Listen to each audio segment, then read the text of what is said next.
Garçon! Citoyen, Un carafon d'eau de vie! un carafe en eau de vie, hein. Voilà, citoyen. Ça, c'était moins une que vous nous trouviez pas, Courriol. Moi, je voulais qu'on s'esbigne. Depuis 2 heures qu'on vous attendait. Ah, mais rappelle-toi, Chopard, moi je te disais, il est toujours en retard, mais il viendra. C'est vrai, Courriol. Moi, puisque vous aviez écrit sur votre mot que ce serait ici, le 8 Floréal en 4, moi j'aurais mis ma tête à couper. Eh bien, vous n'avez pas des mots heureux, mon pauvre fouinard. Le jour où il s'agit d'une affaire. Attention, le garçon. Ouais. Et voilà l'eau de vie, citoyen. Merci. Merci. Oui, alors, je vous explique. On attend un nouveau chef, un inconnu qui va diriger les opérations. Quelles opérations? Je n'en sais rien. Et le bonhomme, je ne le connais pas, je ne l'ai jamais vu, je ne sais même pas son nom. Eh ben, nous voilà joliment renseignés, hein. Moi, je ne risque pas ma peau, moi, sans savoir pourquoi ni pour qui.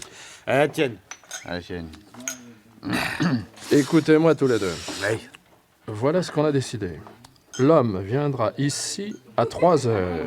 Il s'attablera, il demandera une bouteille d'absinthe, c'est sa liqueur. Et il la boira tout entière, c'est son habitude. Ah. Le voilà le signalement. Eh ben, moi, Chopard, moi qui connais tous les fameux de France, je peux vous le dire, moi. J'en vois qu'un qui soit de cette force-là pour étouffer un perroquet d'1 litre. Mais il viendra sûrement pas aujourd'hui. Et parce que? Parce qu'il habite dans une maison où le médecin lui défend de sortir. Si tu vois ce que je veux dire. Allez, Chopard, son nom. Parbleu, Dubosc, le grand Dubosc. Dubosc? Ah, Dubosc. Ah, mais il est depuis 2 ans villégiature au château Trompette à Bordeaux. Dubosc. Ah, si c'était lui, j'aurais confiance. Tiens, voilà un qui a des idées. Quand il est en plein air.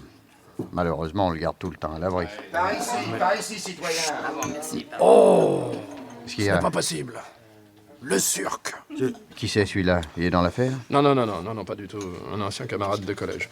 Il est bien capable de me reconnaître et s'il me voit avec vous, diable... Allez, fichez le camp discrètement. Moi, je reste et je veille au grain. Revenez à 3 heures, ici. Compris, on file. Mon petit verre, hein. Allez, vite. Merci, garçon. Merci. Mais je ne me trompe pas, mais oui, c'est Courriol. Courriol, par exemple. Oh, le Surc! Joseph le Surc! Ah, ça là! Le hasard a de ses tours. C'est que depuis le collège Louis le Grand, il en est passé des années. Oh, ça me fait plaisir de te revoir. On se tutoie, hein? Oui. Tu bois avec moi le verre de l'amitié? Si ça ne te dérange pas, tu étais avec des messieurs, je crois. Ah, mon Dieu, non, je n'étais pas... Bah, tant mieux. Non, j'avais cru. Alors, raconte. Qu'es-tu devenu? Moi, j'arrive de Douai avec ma fille, ma petite Julie, qui a 16 ans, et je vais la marier avec un certain Didier, un jeune homme parfait. Tu as l'air heureux, ça fait plaisir. Heureux, mon Dieu. À ta santé, Courriel. À la tienne. J'ai 38 ans et je n'ai pas eu trop à me plaindre de la vie. Hélas, on a toujours quelques chagrins par-ci, par-là. Pour moi, le souvenir de ma pauvre femme que j'ai perdue, et puis mon père. Ton père. La Révolution l'a ruiné, il a quitté Douai voici 2 ans pour prendre un établissement aux environs de Paris, une auberge, un cabaret, je ne sais trop quoi. Une mauvaise affaire, il vient d'être exproprié. Et on le vend pour payer ses créanciers, quelle misère. Et il aimerait mieux mourir de faim que de s'adresser à moi. Une fierté, tu n'as pas idée. Mais je veux qu'il revienne avec nous, le père le Surc. Je trouverais bien un stratagème, une ruse pour l'obliger à accepter mon aide. Une ruse pour faire le bien, brave le Surc. Ah. À te voir, tiens, ça donnerait envie d'être honnête homme. Si on ne l'était déjà. Ah bon, si on ne l'était déjà. Oui. Dis donc, il me faudrait un cheval. Tu ne sais pas où je pourrais en louer un? Tu veux te promener? Mettons, oui, me promener. Je connais l'adresse d'un loueur. Chopard, 213 rue Honoré. De bons chevaux et pas cher. Rue Honoré 213. Bon, eh bien merci, j'irai tout à l'heure. Tu descends avec moi? Oui, quelle heure est-il? 3 heures moins 20? Oui. Oui, j'ai le temps de te faire un pas de conduite jusqu'aux Tuileries. Ben, nous paierons en bas, au comptoir. C'est demain qu'on signe le contrat de mariage de Julie et de Didier. J'ai loué un appartement rue Montmartre, on va les traîner. On dînera et on tâchera de rire un peu. Fais-moi le plaisir d'être des nôtres. Arrive vers 4 heures. Demain? Ben oui, j'accepte de grand cœur. Merci. Nous aurons quelques amis dont le juge de paix de la division du Pont-Neuf, d'Aubenton. Oh, mais dis donc, tu as de mauvaises fréquentations. Et avoir un juge dans sa manche, ça peut toujours servir. Mais passe donc, je t'en prie. Voilà.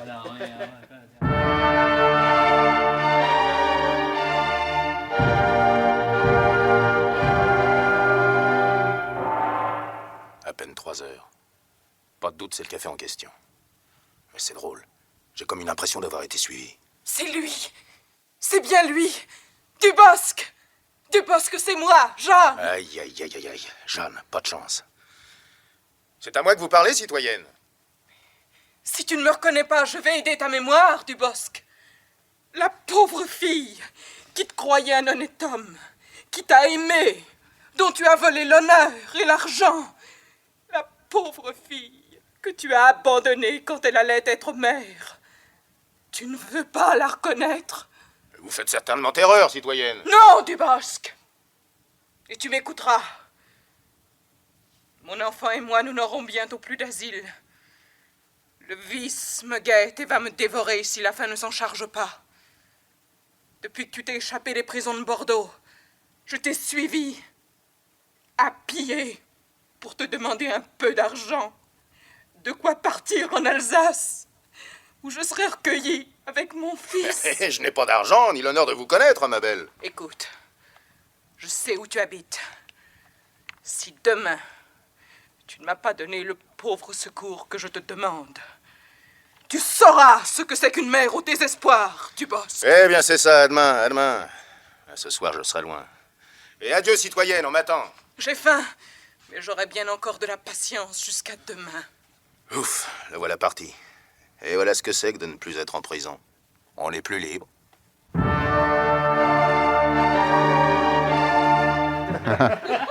Ça, quand on vous a vu rincer 2 jolis verres d'absinthe et puis boire à la bouteille, non d'un tonnerre, on s'est dit... On s'est dit, voilà notre Dubosc. Eh oui, me voilà. Mais dites donc, vous n'êtes que 2? Manque Courriol, mais il est jamais à l'heure. Nous, on était là à 3 heures que le champ, hein. Oui, j'ai pas le temps de l'attendre, moi, votre courriole. Non, je vais vous expliquer. Et vous le mettrez au courant. Entendez. D'abord, une tournée de 3-6 garçons. Voilà, citoyen, on arrive. Qui de vous est le loir de chevaux? C'est moi, Pierre Chopard, dit l'aimable. Bon. Alors toi, tu es cet imbécile de Fouinard, dit le philosophe. Ah, je vois que moi, vous me connaissez de réputation, hein. Chopard, tu peux te trouver dans 1 heure avec Fouinard et 4 chevaux à la barrière de Charenton? Bien sûr, on y sera. Et il s'agit de... De 75 000 livres en or. Ouais, 30 pour moi, 45 pour vous 3. Je vous dirai sur place où on les trouvera. C'est dit? C'est dit. Ah oui, on est d'accord. D'accord. Et il faut que je file, j'ai encore à faire. Vous préviendrez Courriol. Allez, au revoir, vous 2. Ah bah... Tiens, le v'là Courriol. Ah, Chopard. Mes excuses. Bon. Je ne fais que quitter l'ami que je suis allé conduire jusqu'aux Tuileries. Oh mon Dieu, cet homme. Bon, Chopard, explique bien tout à Courriol. Je descends et je paie. Adieu, mes poulets. Adieu. Allez. Mais qu'est-ce que vous avez, Courriol, ça va pas? Cet homme. Cet homme qui vient de descendre, qui est-ce? Le fameux Dubosc, l'homme à l'absinthe. Allez, vous venez, on va vous expliquer en route. Allez, Fouinard, on n'a pas une minute à perdre. Dubosc, cet homme, c'est Dubosc. Si je venais pas de raccompagner moi-même le Surc à l'instant, je jurerais que... Peut-on se ressembler à ce point-là? Ça dépasse l'imagination. Et jusqu'au même manteau noir qui ajoute encore. Ah, c'est bizarre. Il me semble que ce n'est pas par hasard que je les rencontre tous les deux. Aujourd'hui, 8 Floréal.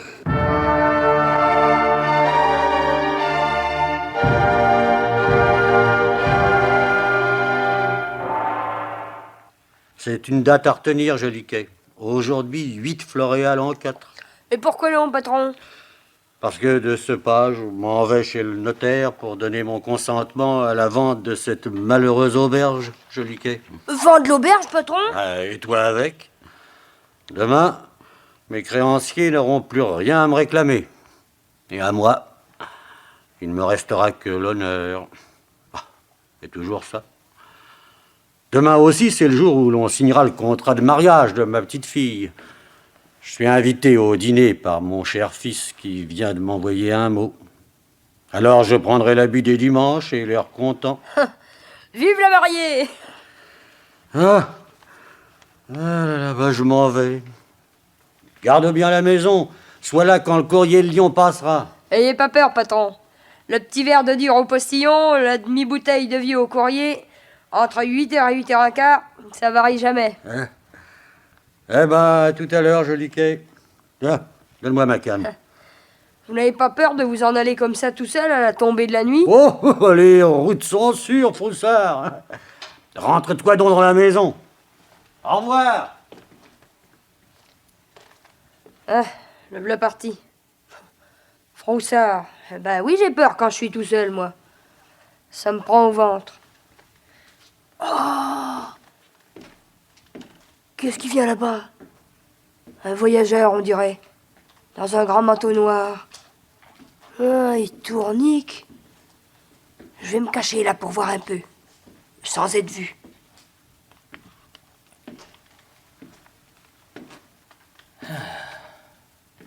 Voilà donc l'auberge. Complètement isolée. Et c'est mon père, mon pauvre père, que j'ai vu sortir si triste. Je vais pouvoir alléger ses peines. J'ai bien fait de laisser mon cheval dans le petit bois là-bas. Cela m'a permis d'arriver sans bruit. Et il n'y a donc personne ici? Peut-être à l'intérieur de la maison.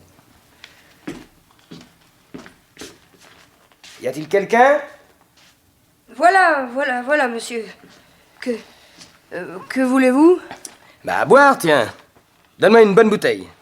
Et voilà un écu, si ton vin est frais. Ah, ben, vous êtes bien honnête. Je vais vous le chercher à la cave.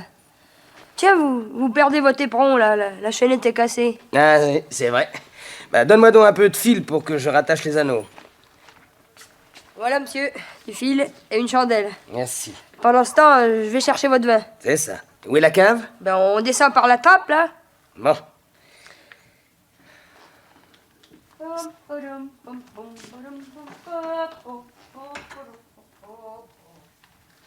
Cette porte. C'est la chambre de mon père? Bien. Voyons. Où laisser mon sac d'argent? Mon Dieu, sur la commode. Ce sera le mieux, je crois. Hein, j'ai bien fait d'attacher au sac cette étiquette restitution. Ainsi, mon malheureux père, qui a été tant de fois volé, croira au remords d'un de ses voleurs. Ça le mettra à l'aise pour accepter. Sans quoi. Là, bien en vue. Bon, 6 heures. Je n'ai plus rien à faire ici. Mieux vaut que je rentre à Paris, que Julie ne s'inquiète pas. J'y serai avant 7 heures. Bon, le garçon sera bien un peu surpris en remontant avec son vin, mais tant pis.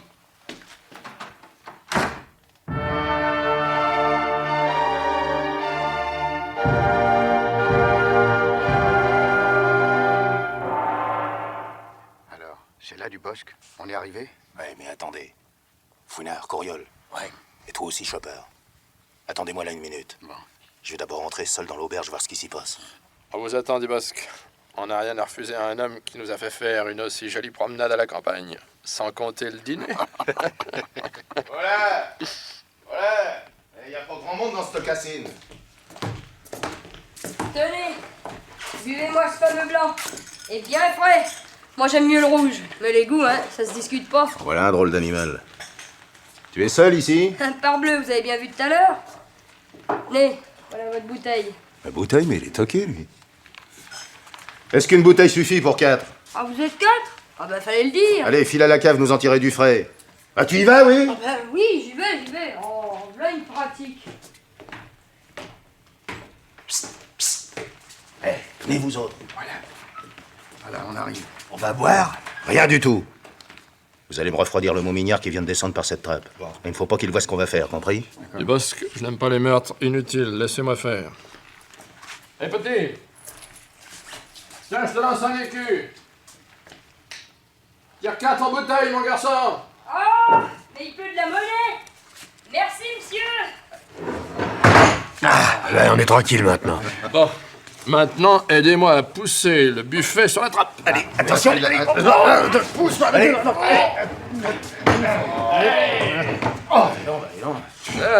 Eh bien, s'il sort par là, le gosse, c'est qu'on aura la guigne. Ah, maintenant qu'on est seul, du Bosque, vos instructions. Allez, écoutez-moi. À 8 heures, vous entendrez au bas de la côte des claquements de fouet et des grelots. Oui. C'est le courrier de Lyon. Avant de monter la côte, il s'arrête ici. Et il boit un coup avec son postillon. Ah bon? Dans le coffre de la voiture, il y a en ce moment 75 000 livres. Voilà l'affaire. Compris? Oui, mais un courrier de mal porte toujours des pistolets. Et ça, j'ai les miens, moi aussi. Ah. Ouais. Et le postillon a un couteau de chasse. Non mais moi, ce que j'ai dit... Au nom d'un tonnerre, j'ai un couteau de table et je sais m'en servir. Ah bah... Un voyageur accompagne ordinairement le courrier. Ça fait 3 hommes. Eh, mais ce soir, le voyageur est un homme à moi. Alors ne craignez rien. Et mouche donc la chandelle, fouinard. Alors, 15 000 livres pour chacun de vous. Et 30 000 pour moi. Moi, le 10e de la société. Et quand le courrier arrivera ici, Courriol suivra la voiture. Moi, je verse l'eau de vie ou le vin. Oui. Fouinard, tu fais le guet sur la route. Oui. La nuit est assez noire maintenant. Chopper, Oui. à toi le postillon. D'accord. Et moi, je m'en réserve le courrier. Ça vous va? Ça va. Ah oui. Bon, bien. Ça vous va, monsieur Courriol? Vous qui faites volontiers le muscadin avec vos belles mains blanches?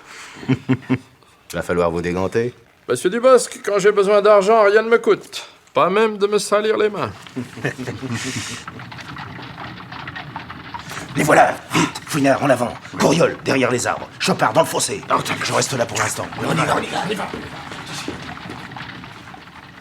Le môme ne bouge plus, parfait.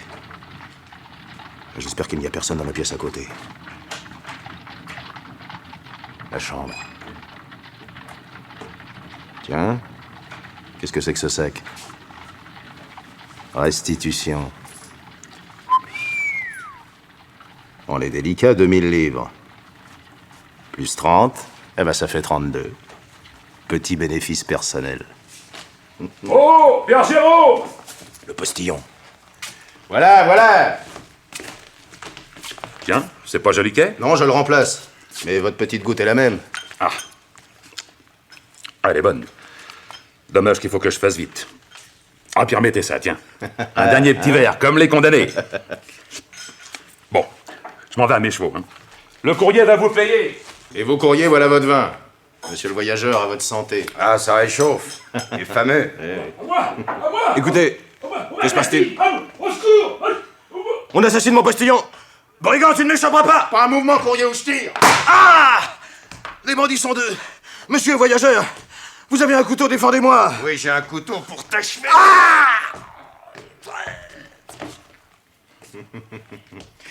Bien, voyageur, alias Durocha, tu as bien travaillé. Et tiens, voilà déjà pour toi des campes. Merci, à tout à l'heure. Tiens, voilà, je tiens l'or. Dubosc, prends-moi ça. Merci, Courriol. Et vite, voilà ta part.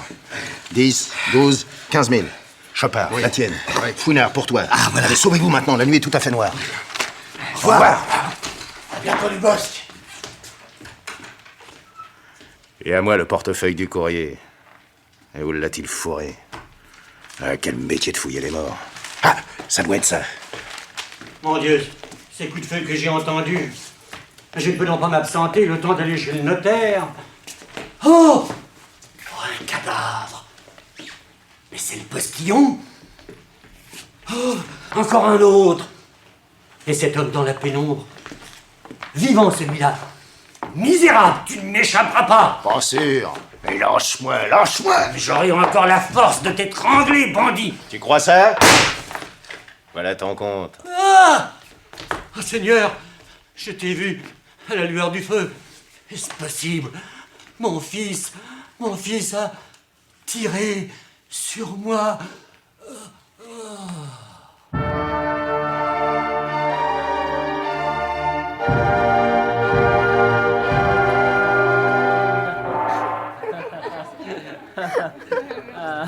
Oh Didier, que je suis heureuse. Ma chère Julie, tant d'amitié autour de nous en ce jour où nous signons notre contrat de mariage. Tous nos invités ne sont pas encore arrivés. Eh bien mon père, mais qu'allez-vous faire dans l'antichambre? Mais vous ne sortez pas. Non.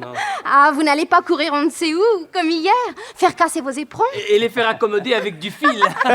C'est vrai, mon éperon. Oh, ne vous sauvez pas. J'aimerais vous présenter cette pauvre femme. Vous savez, Jeanne, qui se mourait de misère avec son enfant dans cette chambre au 5e. Pour la secourir sans l'humilier, je voudrais la prendre à notre service. Dieu te récompense de cette bonne action, ma petite Julie.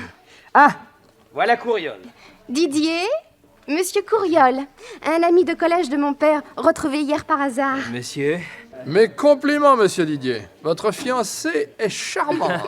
Jeanne, venez donc. Mon père, voici cette femme. Monsieur, Soyez la bienvenue chez nous, Jeanne. Nous vous rendrons le travail agréable et la vie heureuse. Didier Courriol, venez donc, je montrerai mes tableaux à nos amis. Mais oui, mais mon Dieu. Monsieur... Monsieur... Et votre père, mademoiselle Julie? Mais oui. Et qu'y a-t-il? Non, mais rien. Qu'avez-vous? Mademoiselle. J'avais cru une ressemblance. Non, je vous suis toute dévouée, mademoiselle. Que dois-je faire? Vous annoncerez les nouveaux arrivants. Vous venez, cher Didier? Oui, Julie, venez. Mademoiselle Jeanne, je suis Monsieur Couriol, un ami de Monsieur le Surc. Dites-moi, de quelle ressemblance parliez-vous tout à l'heure? Moi, monsieur, mais... Je n'ai rien dit, je ne sais pas. Excusez-moi, mais... Quelqu'un... Ah, elle se trouble, elle hésite. Pourtant impossible qu'elle ait pu rencontrer Dubosc et constater comme moi que le Surc en est le portrait tout craché. Simple coïncidence. Oui. Monsieur Daubenton, juge de la division du Pont-Neuf. Oh, mais elle devient tout à fait inhabitable, cette maison. Ah, mes amis, bonsoir. Je suis désolé, je ne vais pouvoir demeurer parmi vous. Oui, j'ai reçu avis il y a 2 heures qu'un crime a été commis hier, près de Paris. Comment? Oui, l'affaire m'est confiée. J'ai des témoins à entendre, mais c'est quelque chose d'affreux. Ah, mais nous sommes tous consternés, Daubenton. Ah, moi aussi, mon bon le Surc, moi aussi. Mais j'attends des témoins. Il y en a un certain aubergiste nommé Jérôme, qu'on n'a pas encore trouvé. Mais... Monsieur Jérôme le Surc. Oh, grand-père, quelle heureuse surprise! Papa nous avait caché que vous alliez venir. Ma petite fille, il te l'avait caché. Oui, bien sûr. Ah, mon père, quel bonheur de vous voir. Embrassez-moi. Ah, attention, tu me fais mal. J'ai une blessure légère à l'épaule. Oh, une blessure? Mais mon Dieu, mais qu'est-ce que cette blessure? Oh, mais vous êtes tout pâle. Vous êtes fatigué, grand-père, asseyez-vous. Merci. Monsieur vient de loin, peut-être? Ah, je ne te l'avais pas dit, Couriol, parce que mon père s'en cache de tous. Il habite la campagne. Oui, j'habite à Liorsin. Comment? Vous habitez à Liorsin? Oui. Mais c'est là qu'a été commis hier ces crimes. Monsieur, je suis le juge Daubenton, chargé d'enquêter sur l'affaire. Connaissez-vous à Liorsin un aubergiste nommé Jérôme? Mais c'est moi, monsieur. Oh! Mon père? C'est extraordinaire. Mais alors, cette blessure, racontez-nous vite. Tu me le demandes, toi. Je demande pardon, monsieur, j'ai hâte de connaître les détails. On m'a signalé que vous étiez arrivé au moment de l'assassinat. Je voulais savoir votre déposition. Mes agents se seront croisés avec vous. C'est la Providence qui vous envoie vers moi. Mais parlez vite, mon père. Dites bien tout ce que vous savez. Oui. Tu le veux? Eh bien, soit. Le courrier de Lyon a été assassiné hier soir, avec son postillon, en passant devant ma porte, entre 8h et 8h15. Ah, à 8h? Mais vous aviez chez vous un valet, je crois. Les bandits l'avaient enfermé dans la cave, dont il n'a rien pu voir. Je l'ai retrouvé évanoui. La peur, sans doute. Moi, je ne suis arrivé qu'au bruit des coups de feu. Et l'un des assassins vous a blessé, c'est bien cela. Mais alors, vous l'avez vu? Comme je vois mon fils. Donc vous le reconnaîtriez, mon père. Il faut donner son signalement, aider la justice. Qu'un crime aussi odieux ne reste pas impuni. Mon cher Daubenton, oui. je vous en prie, recevez ici la déposition de mon père. Mais je ne sais Et pas s'il si- vous vient quelques témoins concernant cette affaire, nous vous laisserons à la disposition de ce salon. Eh bien... Ainsi, nous ne serons pas privés tout à fait de votre présence. Mon Dieu, eh bien... oui, soit.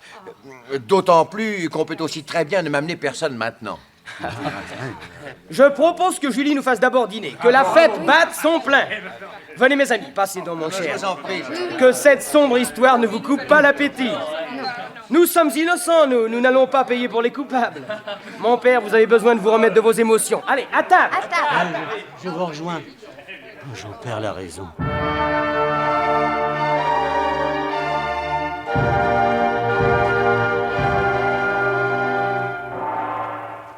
Qui m'amenez-vous là, gendarme? Le garçon d'auberge que vous nous avez fait chercher à Liorsin, monsieur le juge. Ah oui, le dénommé Joliquet. Oui. Oui, c'est moi, Joliquet, monsieur. Approchez-vous, le juge. approchez-vous. Moi que les bandits avaient enfermé dans la cave. Oui, mais avant d'être enfermé, avant le meurtre, vous avez vu... Ah, mais cette bêtise, bien sûr que j'ai vu. D'abord, celui qui m'a commandé du vin et à qui j'ai donné du fil pour raccommoder son éperon. Du fil de Bretagne encore. Ah, voilà un renseignement intéressant. Après... Après, ben, j'en ai vu un autre. Ah, comment était-il? C'était un homme bien mis. Oh! Quoi? Qu'y a-t-il? Le voilà! Qui? Eh ben, c'est lui qui m'a enfermé dans la cave. Qui lui? Qui? Moi? Mais il est fou, ce jeune homme. Ah, m'approchez pas, hein? Arrêtez-le, Non, arrêtez-le. non, enfin, Joliquet, parlez-vous selon votre conscience ou perdez-vous la tête? Il la perd, monsieur le juge. Il la perd complètement. C'est lui, je reconnais même sa voix. Bah, tu te taire, petit Mais misérable. je vous en prie, je vous Ne en touchez prie. pas. Monsieur Couriol, laissez-le parler. Mais monsieur, en présence d'une accusation aussi stupide... Vous ne vous en défendrez, monsieur, que plus facilement. Qu'il se rétracte, le drôle, ou sinon je... Mais que se passe? Ah, patron, vous êtes là. On en tient à eux. Mais quel est tout ce bruit, mon père? Qu'y a-t-il? Quoi, qu'est-ce qu'il y Et a? voilà l'autre, monsieur le juge. L'assassin du courrier, sûrement. Moi L'assassin? Mais c'est de la folie, Joliquet. Vous voyez les bandits partout. C'est celui qui avait son éperon cassé. Je lui ai donné du fil pour attacher sa chaînette. Didier, l'éperon, la chaînette, mon Dieu, mais c'est pas possible. Calmez-vous, il s'agit certainement d'un malentendu, d'une coïncidence fâcheuse. Joliquet, monsieur n'est pas allé à Lursin. Mais je le sais, il nous a parlé tout à l'heure d'une promenade qu'il a faite hier, en fin d'après-midi, à Vincennes. Mais non, mon fils n'est pas venu à Lursin hier. Alors, inutile de mentir. Oui, je suis allé à Lursin. Oui, mais je ne suis pas coupable pour autant. Je m'y suis rendu sur un cheval que Couriol m'a fait louer. Alors, monsieur Couriol, vous étiez bien hier, vous aussi, à Lursin avec le Surc. Monsieur le juge, j'ai pu faire louer un cheval sans aller pour cela avec lui. Je n'y étais pas. Menteur. Joliquet a raison. Ayant cassé mon éperon, je l'ai rattaché à l'auberge avec du fil qu'il m'a donné. Pourquoi le nierais-je? Cela ne signifie pas que je sois l'assassin du courrier. Voyons, Joliquet, rappelle-toi. Tu sais très bien que je suis parti pendant que tu étais à la cave à tirer le vin. J'étais pressé. J'ai préféré ne pas t'attendre. Tu te souviens? Ça. Non, mon père, il ne faut plus cacher maintenant ce que j'allais faire chez vous. Malheureux, tu te perds. Mais non. Il n'y a plus de délicatesse à faire. Dites à monsieur Daubenton ce que vous avez trouvé. Ce que j'ai trouvé? Oui. Quoi? Mais qu'est-ce que j'ai trouvé? Mais voyons dans votre chambre, bien en vue. Mais sur la commode. Sur la commode? Mais ce sac, voyons, plein d'argent, 2000 livres. Mais parlez! Oh, grand-père, je vous en supplie, dites vite. Il nous faut la vérité, monsieur Jérôme. Non, vous voyez bien, père, qu'on me prend pour un assassin. Dites à monsieur le juge que je suis venu vous porter cet argent. Non. Oui, il allait... Je ne sais plus. Mademoiselle Julie, votre grand-père perd connaissance. Occupez-vous de lui. Oui, oh, grand-père. Mais que veut dire tout cela? C'est ce que je me demande, le Surc. Voyons, Joliquet, persistez-vous dans votre déposition. Attention, pas de faux témoignage, mon garçon. Reconnaissez-vous le Surc pour l'avoir vu chez votre maître hier soir, 8 Floréal, à Lursin? Madame. Oui, monsieur le juge. Et cet homme, monsieur Couriol? Oh, celui-là, oui. La tête sur le billon, je le dirai encore, je l'ai vu. Je vous dis que c'est un fou. Gendarme, au nom de la loi, saisissez-vous de monsieur Couriol. Allez, emmenez-le. Le Surc. Oui. Le Surc, je suis écrasé. Mais mon devoir... au nom de la loi, je vous arrête. Oh, mon père, mon cher père. Non, je ne veux pas. Didier. Oh, Julie, soyez courageuse. Julie.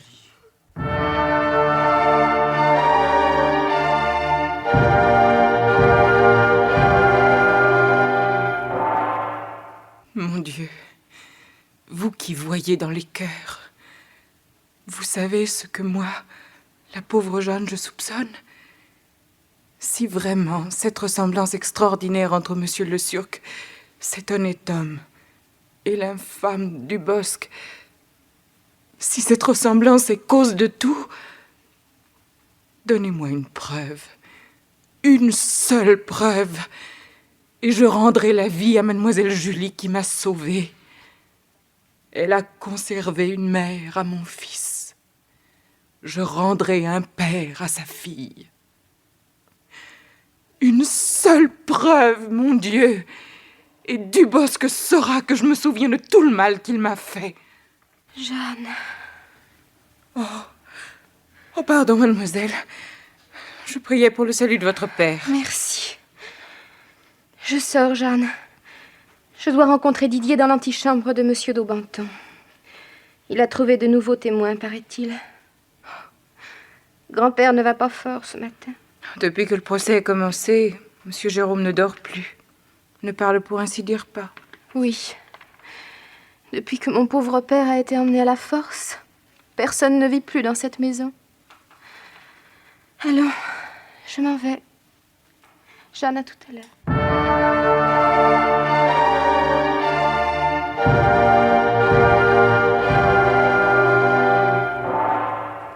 Nous saurons bientôt quelque chose, Julie. Ne vous impatientez pas. Monsieur de Banton m'a dit qu'il attendait beaucoup de l'interrogatoire de ces nouveaux témoins. Vous savez, les gens de Mongeron. Mongeron? Oui, un village sur la route de Liorcin. Des hommes à cheval s'y seraient arrêtés le jour de l'assassinat. Ils auraient bu, mangé à l'hôtel de la Poste. Oui. Et leurs chevaux signalés en ce pays auraient été reconnus ici, chez un loueur nommé Chopard. Vous savez, celui qu'on a tant cherché et qu'on a retrouvé que ce matin. Oui. Alors Didier, un espoir nous reste. Mais un immense espoir. Monsieur de Banton est un homme de devoir. Il m'a assuré qu'il ne négligerait rien pour justifier votre paix. Et vous savez que de mon côté, m'étant juré de vous rendre heureuse, je vous ai promis de prouver l'innocence de votre cher père.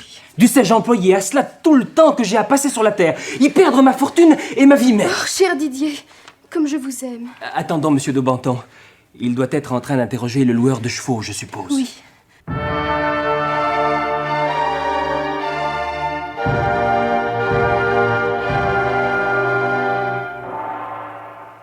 Oui, monsieur le juge. C'est moi, Pierre Chopard, Maquignon. Vous avez disparu le lendemain de l'assassinat, monsieur Chopard. C'est étrange. Pas étrange du tout. Tous les ans, je fais mes marchés au Foire du Perche. C'était l'époque, alors je suis parti comme d'habitude. J'ai pas disparu. Et pendant vos absences, qui s'occupe de vos affaires à Paris? Ma femme qui tient les livres. Bien. D'ailleurs, la justice ne vous reproche pas ce déplacement. Nous avons besoin de votre témoignage, c'est tout. Gendarme, introduisez les accusés. Aïe, aïe, aïe, ça me fait quelque chose quand même. Gendarme. Mais ils ont pris du bosque. Gendarme, s'il vous plaît. S'il vous plaît, écoutez-moi. Chopard, attention, c'est pas du bosque, c'est un autre qui lui ressemble. Mince alors. Compris, Courriol. Alors, vous avez compris. Alors, tenez-vous prêt, gendarme. Monsieur Chopard. Monsieur Chopard, reconnaissez-vous ces deux hommes? Moi? Je reconnais monsieur Courriol.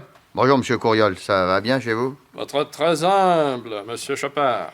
Lui avez-vous loué un cheval le 8 Floréal? Ça, peut-être bien que oui, peut-être bien que non. Il louait souvent chez moi alors, n'est-ce pas? Et à monsieur le Turc, lui avez-vous loué un cheval le 8 Floréal à 4 heures? J'étais chez moi à 4 heures, mais c'est monsieur le Turc qui a pris un cheval sans que j'ai à m'en occuper. Le souffleur, c'était le cheval. On s'est pas vu ni l'un ni l'autre, d'ailleurs. Et moi, Chopard, est-ce que... Courriol, vous n'avez pas la parole. Si je peux prouver mon innocence, ai-je pris un cheval ce jour-là? Est-ce que j'étais avec le Turc? Non, ça, je peux le jurer. Courriol est innocent, et moi aussi, d'ailleurs. Alors, maintenant que j'ai déposé, je peux m'en retourner, monsieur le juge? Là, l'heure de donner l'avoine aux chevaux et de manger la soupe. J'ai encore besoin de vous. Un instant, je passe à côté. Gendarme, écoutez-moi. Veillez absolument à ce que... Monsieur, vous êtes le maître de poste de Mongeron, n'est-ce pas? Monsieur, monsieur. Et d'après les indications recueillies par la police, les assassins du courrier de Lyon auraient dîné et joué au billard chez vous. Oui, monsieur le juge. J'ai repéré les 4 hommes et je pourrais les reconnaître. Oui, alors, oui, je pourrais. On a fait des remarques chez moi à leur sujet. Parfait, quelle remarque, dites-moi? Mais d'abord, ils étaient à cheval tous les 4, Bien. et des chevaux de louage, vu qu'ils étaient plutôt maigres. Oui. Alors j'ai versé à l'un d'eux, il était plutôt pâle de figure, un grand carafon d'absinthe, il a tout bu. Alors, c'est tout ce que vous savez? Non, il y a eu l'histoire de la brosse. Quelle brosse? Oui, c'est le plus élégant, il m'a demandé une brosse pour ôter la poussière de son habit. Un habit bleu clair. Intéressant, merci. Et puis? Il y en avait un qui répétait toujours en frappant sur la table avec son fouet « Nom d'un tonnerre, mes chevaux seront poussifs !» Oui. Tout le temps. Et en partant, il a oublié son fouet chez nous. J'ai voulu faire courir après lui, mais va te faire fiche, il était déjà au diable. Une demi-heure plus tard, il est revenu pour demander son fouet. Et il l'a pris si rudement de mes mains que la pomme de cuivre s'en est décollée et a roulé par terre. Pensez-vous qu'il l'a ramassé? Bien trop pressé, le bonhomme. Alors c'est moi qui l'ai mise de côté. Et il y avait dessus 2 lettres de gravé. 2 lettres? Oui. Lesquelles? Un P et un C, monsieur le juge. D'ailleurs, la voilà. Gendarme, amenez les accusés et le témoin.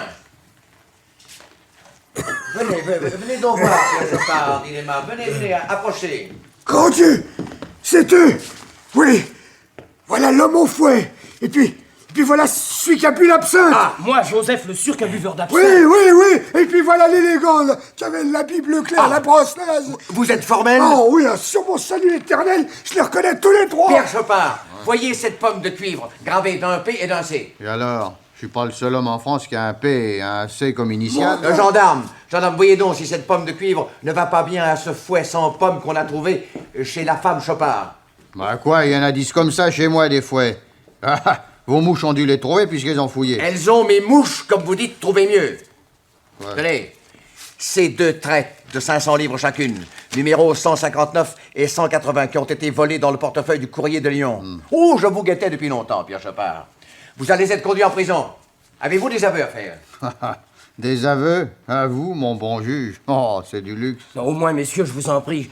Je suis victime d'une erreur infâme, d'une fatalité que je ne comprends pas. Je vous en conjure. Reconnaissez que je n'étais pas avec vous, vous le savez bien. Et dans votre conscience...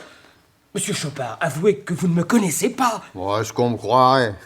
Allez, faut laisser dire les mauvaises langues. Non, Courriol, s'il vous reste un sentiment humain, dites que je n'étais pas avec vous. Mais je me tue à le répéter, vous n'étiez pas avec moi, ni moi avec vous, et nous sommes innocents tous les deux. Je suis perdu, mon Dieu. N'y a-t-il pas dans mes veines un sang qui bouillonne et vous crie que je ne mens pas? Ne s'échappe-t-il pas dans mon regard une étincelle qui clame mon innocence? Daubenton, vous qui avez été mon ami... Le doute m'est-il encore permis, le Surc? Hélas, j'ai fait mon devoir d'ami et d'honnête homme. Désormais, quoi qu'il m'en coûte, vous ne trouverez plus en moi que le magistrat. Gendarme, reconduisez les accusés séparément. Emmenez Chopard. Ah, doucement. Alors, monsieur Daubenton, ces nouveaux témoins. Oh, dites vite. Dites vite, monsieur. Les enfants, ce qui dans mon esprit devait sauver votre père, c'est retourner contre lui. Tiens, vous êtes là aussi, Père Jérôme? Oui, je viens de rejoindre mes petits-enfants. Oui. Pourrais-je voir mon fils un instant, monsieur le juge? Mais certainement, il est à côté. Vous pouvez vous entretenir seul avec lui 5 minutes. Avant qu'on l'emmène. Allez, merci, allez, je vous en prie. Oh mon Dieu, dites-nous ce qui s'est passé, monsieur Daubenton. Oui, dites-nous.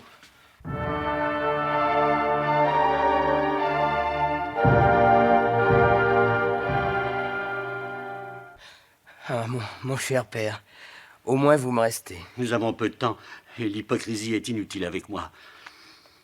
L'hypocrisie? Soyez tranquille. Je n'irai pas proclamer votre crime. Mais moi, je ne vous ai pas vu seulement galopant sur une route ou assis à une table et buvant. Moi, je vous ai vu menaçant, sanglant, le poignard d'une main, le pistolet de l'autre. Moi? Mais comment pouvez-vous? Seul, je sais que j'ai reçu votre dernier coup de pistolet dans l'épaule. Moi qui vous ai vu à la fois voleur, assassin, parricide. Mon père, mais c'est du délire. Mais prenez garde à ce que vous dites là, on vous croirait. On vous croirait. Je t'ai vu. Je ne veux pas qu'un Le Surc meure sur l'échafaud. Ça, je ne le veux pas. Tenez, prenez. Mon père, mais vous me donnez un pistolet? Oui.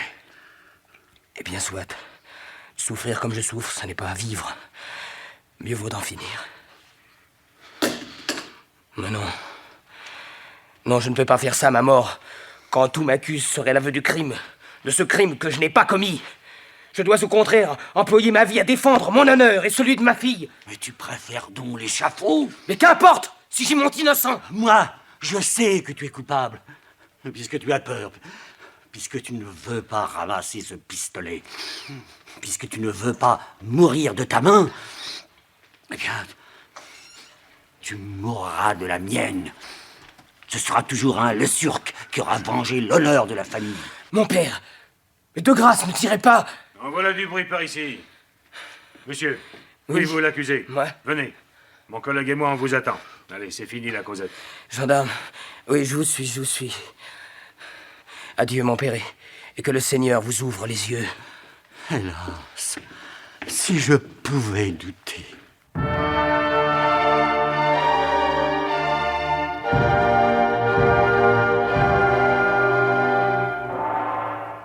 Monsieur Jérôme, vous sortez? Oui, Jeanne. Les délibérations du jury ont dû commencer à 4 heures.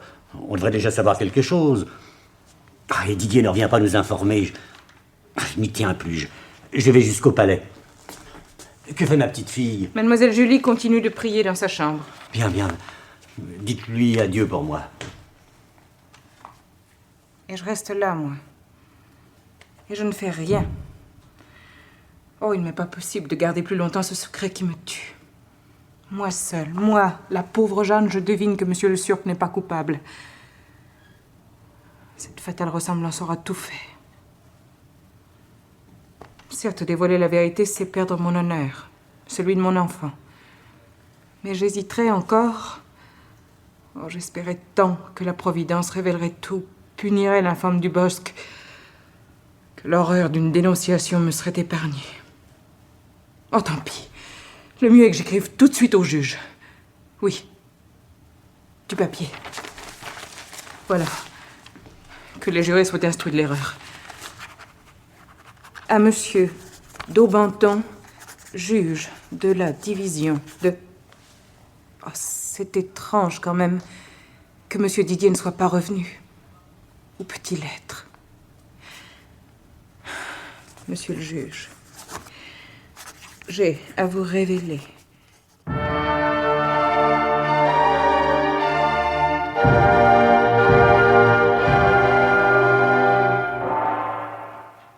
Ça fait 10 fois que je viens chez vous, Madame Chopard, et vous dites ne pas me connaître? 10 fois que vous venez, mais ça me dit pas votre nom. Je suis celui qui s'est juré de prouver l'innocence d'un honnête homme. Allez, montrez-moi le registre des entrées et des sorties des chevaux que la police n'a pas trouvé lors de la visite domiciliaire. Mais 5000 livres pour vous contre ce registre. Et je vous répète, je l'ai pas. 10 000 livres, Madame Chopard. Mais puisque je l'ai pas, je l'aurais brûlé, je... Ouais. Réfléchissez. Votre mari est reconnu coupable. En retenant ce livre, vous devenez complice de son crime. Et si on le retrouvait chez vous, vous seriez perdu. Mais vous l'avez! Je ne vous quitte plus. Je vais faire fouiller votre maison de la cave au comble. Fouillez, ça vous avancera à quoi? Allez, ce n'est plus 10 000 livres que je vous offre, c'est 20 000. Là, tenez, dans ce portefeuille. Allez, donnez-moi le registre. 15, 18, 20... Le compte y est. Oh, et puis tenez, dans cette chaise de crin, là, le voilà, votre registre. Ah, enfin. Voyons. Allez, voyons. La page du 8 Floréal. Le 6, le 7, le 8, voilà. Le souffleur. Le souffleur, loué à monsieur le Surque, 30 sous l'heure. Parti à 4 heures, rentré à 7h30, reçu 5 francs, signé femme Chopard. Ah, la preuve! Je la tiens, la preuve, je la tiens! Et ça vous dit même pas merci.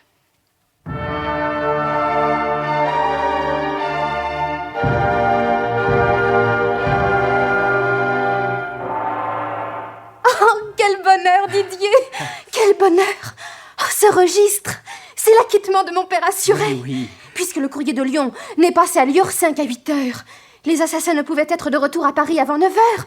Et mon père, lui, y était à 7h30. Oh Ne perdons pas un instant. Oui. Venez avec moi jusqu'au palais. Nous allons remettre ce livre à monsieur Daubenton. Oui, mais il y a une chose qui me contrarie. Il me semble avoir été suivi, oui. 2 hommes de mauvaise figure. Oh, mon Dieu! Oh, mais on n'attaque pas un fiacre dans Paris à 7 heures, comme une malposte sur la route de Liorsa. Allez, vite, Julie! Habillez-vous pendant que je descends chercher une voiture, hein? Oui, allez, mon ami! Oh, comment payer tant de dévouement? Par votre amour, Julie. À tout de suite! Oui! Jeanne! Venez m'aider à m'habiller! Oui, mademoiselle, je viens! Oh, ce petit registre noir sur le secrétaire, il me sauve, moi aussi. Plus besoin d'écrire à monsieur Daubenton. Au feu, cette lettre, au feu. L'innocent va être reconnu.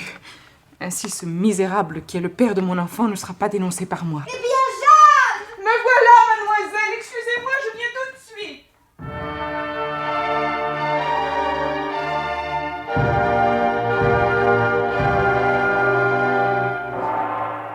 Chopard, Courriol, vous attendrez ici. Cette porte ouvre sur la salle d'audience. Asseyez-vous, le Surque. Oui, Daubenton, je touche au moment suprême. Le verdict du jury va m'absoudre ou me frapper à jamais. Eh bien, je vous le jure encore une fois, je n'ai pas commis le crime dont on m'accuse. Je le jure sur la majesté de Dieu qui m'entend et me jugera. Hélas, Dieu me jugera aussi. Et devant lui, et selon ma conscience, je devrais dire, le Surque était coupable. Non, il est innocent! Mais innocent! Ma fille, toi ici, avec Didier. Et la preuve d'en chercher mon père. Monsieur Daubenton, Oui. faites prévenir le tribunal. Faites suspendre. Mais enfin, ce témoignage d'un alibi que mon père n'a jamais réussi à établir. Oh, Didier, parlez. J'ai tout. Un alibi? Mais c'est impossible. Monsieur, si nous prouvons que monsieur le Surc était à Paris le 8 Floréal à 7h30, le croiriez-vous innocent? Mais quelle preuve? Tenez! Le registre de la femme Chopard. Lisez. Oui, Et lisez. le retour du cheval loué par monsieur le Surc qui est consigné à 7h30. Mais lisez vous-même. Oui, oui. Mais alors je suis sauvé. Non, mais je ne vois rien où. Ah, oui. Non. Mais la Non. page du 8 Floréal. Mais là, voilà. Je vois bien un mot qui ressemble, enfin, des traces de chiffres, mais tout cela a été gratté, effacé. Non, c'est illisible, elle ne peut être retenue. Comment effacé? Mais regardez Illisible. vous-même. Mais permettez. Oh mais qui a donc pu? Julie, qu'aviez-vous fait de ce livre? Mais il est resté sur le secrétaire pendant que je m'habillais. Mais je l'y ai retrouvé. Alors Jeanne seule a pu... Jeanne! Oh! Jeanne que j'ai tirée de sa misère. Oh mais non, c'est pas possible. Non, ce n'est pas moi. Jeanne! Mais que se passe-t-il? J'ai cru ne jamais arriver. Oh, j'ai mal. Et attendez, laissez-moi parler. Oui. Aussitôt après le départ de mademoiselle, j'ai trouvé caché dans le boudoir un homme. Il avait taillé la vitre pour ouvrir la fenêtre. Un homme? Mon Dieu! Et c'est lui qui... Vous savez maintenant ce qu'il a fait pendant que vous vous prépariez. Je l'ai surpris, j'ai reconnu. J'ai voulu appeler au secours. Puis il m'a échappé après Inutile de poursuivre, Jeanne. Je pense qu'il s'agit là d'un pieux mensonge des enfants pour sauver leur père. Monsieur le juge! Et cette blessure, c'est aussi un mensonge! En pleine poitrine. Oh, c'est ça! Non, il faudrait un médecin tout de suite. Cet homme vous a frappé? D'un coup de couteau, oui. L'infâme est le portrait vivant de monsieur Joseph le Surc. Le hasard a donné les mêmes traits au plus loyal et au plus scélérat des hommes. Demandez à ces deux messieurs s'ils le connaissent, celui dont je veux parler. Attendez, aidez-moi à me lever. Vous vous taisez, monsieur Courriol? Dites! Qui peut avoir intérêt à laisser condamner monsieur le Surc à sa place? Qui a pu détruire la preuve de son innocence? Qui est assez exercé au crime pour assassiner une femme d'un coup aussi sûr que celui-là? Un peu de courage! Rachetez votre crime! Nommez le bandit! Et vous, monsieur Pierre Chopard, allez-vous parler? Courriol, Chopard, je vous ordonne de parler. Non! Nom d'un tonnerre! Vous êtes les complices de Dubosc! Dubosc? Bon, j'en ai assez, j'avoue. Courriol, vous reconnaissez qu'il existe un nommé Dubosc, sosie de monsieur le Surc? Oui, un sosie parfait, c'est à s'y méprendre, la preuve. Monsieur Chopard, par pitié, votre témoignage et mon père est sauvé. Nom d'un tonnerre, c'est ma tête que vous me demandez là. Enfin, puisqu'il n'y a plus moyen de s'en tirer, oui. C'est Dubosc qui a tout arrangé. Le meurtre, tout. On est allé avec lui à Liorcin, nous. Lui et pas le Surc. Là, vous êtes content? Vous avez ma tête. Pour un fameux cadeau, d'ailleurs. Oh, Dieu soit loué. Mon innocence ne peut plus faire de doute. Pardonnez-moi, le Surc, je vous fais réparation d'honneur. En hâte, j'écris, et le geôlier va porter tout de suite cela. Tenez, mon ami. Venez, ce billet au président des assises. Qu'il suspende tout. Allez, vite, allez, vite. Ah, mon père! Ah, nous pouvons remercier Jeanne. Merci, Jeanne. Mademoiselle Julie, emmenez-moi. Oui. Je peux mourir maintenant. Oh, mais non, Jeanne. Qu'est-ce que voulez-vous? Eh bien, vous avez remis mon billet? Impossible, monsieur. Le jury a rendu son verdict.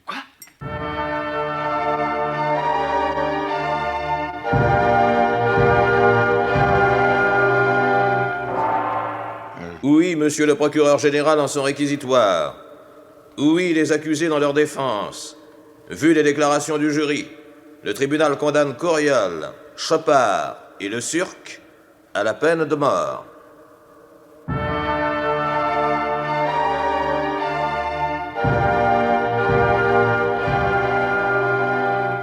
Père Jérôme, mes enfants, si je vous ai fait venir à la conciergerie, c'est que j'ai à vous entretenir de choses graves en ce jour. En ce jour que j'aurais préféré ne jamais voir se lever. Oh, mon Dieu! Oh, monsieur de Banton! Nous sommes venus. Que nous avons rencontré ce monde. Cette foule qui se hâta vers la place de Grève. Eh oui, mon petit, oui. Oh, tous ces apprêts sinistres. Oh, c'est affreux. Oh, c'est affreux. Ah oui, je sais. Le dévouement de Jeanne n'a servi jusqu'à présent qu'à nous faire connaître l'existence de ce Dubosc. Comment est-elle? Très mal. Les médecins l'ont abandonnée. Elle n'est plus soutenue que par son courage. Ah, si nous retrouvions le misérable, ce serait l'origine d'un nouveau procès. Mais non, tout conspire contre le Surc, tout. J'ai bien réfléchi. Pour gagner du temps, puisque le pourvoi a été rejeté... Le pourvoi d'un innocent? Non, Père Jérôme, quand la Cour de cassation révise un procès, elle ne peut que constater les vices de forme et non trancher sur la justice ou l'injustice de l'arrêt. Régulièrement rendu, un arrêt injuste est maintenu. Notre dernier coup, c'était d'obtenir du directoire un sursis. Sinon, la grâce. Je me suis jetée aux pieds des directeurs. J'ai offert ma vie en échange de celle de mon père. Ils ont refusé. Oh, y a rien à faire. J'ai tenté l'impossible. Oui, je peux bien vous le dire. Écoutez-moi. J'ai fait déposer tout à l'heure dans la geôle de Le Surc un paquet. Tout ce qui était nécessaire à son évasion.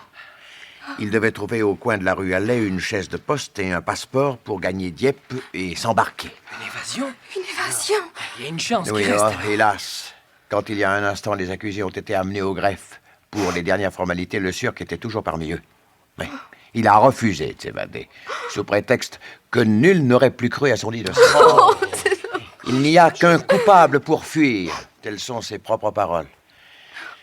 Ah, mes enfants, vous allez le voir tout à l'heure. Du courage, mes amis, du courage. Il faudrait maintenant, je ne sais pas, il faudrait un miracle. Voici le miracle. Oh, monsieur Jeanne. de Banton. Jeanne! Oh, mais vous avez pu vous lever dans l'état où vous êtes. Oh, y perdrais-je ma vie, mademoiselle. J'ai voulu vous dire que j'ai pu retrouver la trace de Dubosc. Oh! Il a commis l'imprudence de revenir dans un lieu que je connaissais. Oui. Je sais où il est. Oh, allons-y, vite, vite, venez, gendarme.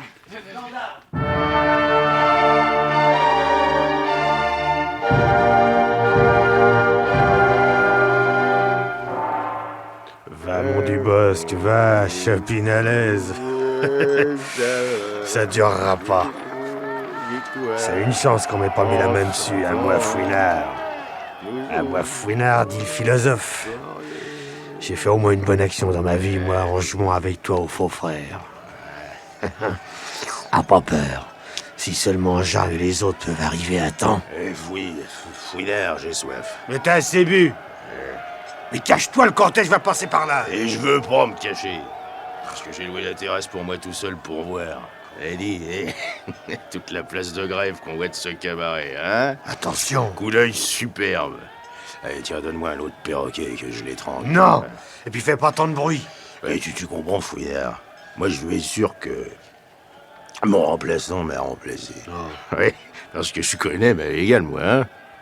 Quand un homme a tort ou a raison... Enfin, tu me suis, non? Ben oui, Bon. ben oui. Eh ben, quand un homme a payé pour une chose sa dette à la société, eh ben, la société peut pas la faire payer à l'autre une deuxième fois. Tu comprends? Oui, Bon. oui. Mais il y a aussi Et- l'affaire de cette petite dame. Pour le registre, tu sais?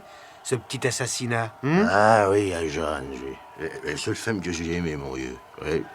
Et Blanche l'a tuée. Bizarre. Du bruit. Ce sont eux. Ah, et Jeanne qui ne revient pas. Attends-moi, Dubosc. Je descends une seconde.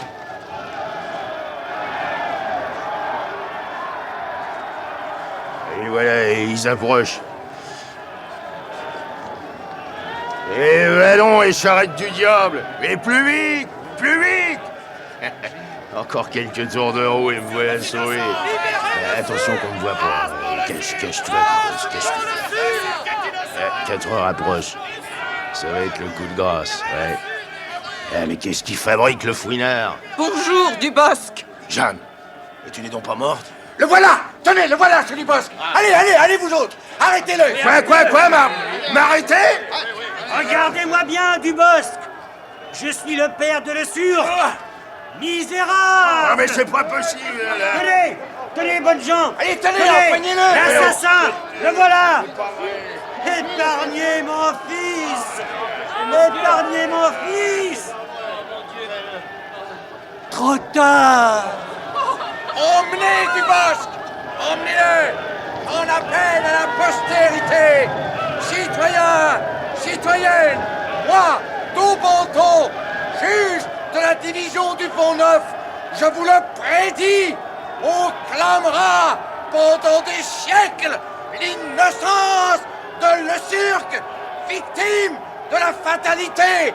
On en reparlera de l'affaire du courrier de Lyon. Oui, on en reparlera.